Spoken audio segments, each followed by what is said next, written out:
नवी मुंबईतील तुर्भे गावातील सामंत विद्यालयात शिकणाऱ्या अल्पवयीन विद्यार्थ्यांमध्ये शाळेच्या वेळेत वाद झाला।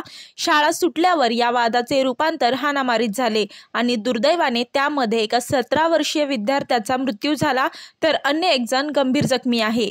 या प्रकरणी 7 ते 8 विद्यार्थी ताब्यात घेण्यात आले आहेत। या घटनेत आदित्य भोसले याचा दुर्दैवी अंत झाला असून देवांग ठाकूर हा जखमी असून त्याच्यावर उपचार सुरू आहेत। हे दोघेही सामंत विद्यालयात 12वीला शिकत होते।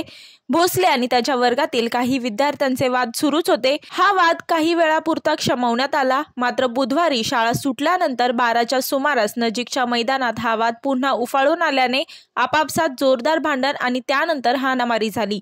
ही हाणामारी एवढी भीषण होती की त्यामध्ये आदित्य भोसले आणि देवांग ठाकूर हे गंभीर जखमी झाले। जखमींवर नवी मुंबई महानगरपालिकेच्या वाशी येथील रुग्णालयात उपचार सुरू असताना भोसले याला मृत घोषित करण्यात आले तर ठाकूर याच्यावर अद्याप उपचार सुरू आहेत। या घटनेनंतर मृत आणि जखमी विद्यार्थ्यांच्या पालकांनी पोलिसांकडे धाव घेतली।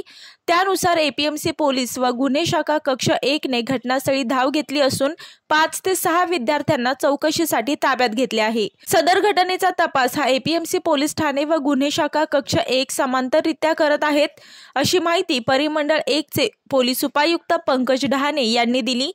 मात्र त्यांच्यात वाद नेमका कोणत्या कारणाने झाला हे समोर आले नाहीये, तर रात्री उशिरापर्यंत गुन्हा दाखल करण्याची प्रक्रिया सुरू होती। या घटनेवरून अल्पवयीन मुलांमध्ये शाळांबाहेर होणाऱ्या वादांचे गंभीर परिणाम समोर आले आहेत। वाशीसह इतर परिसरातील काही शाळांबाहेर शाळकरी मुलांच्या गटागटातील भांडणांचे प्रकार सातत्याने घडत आहेत।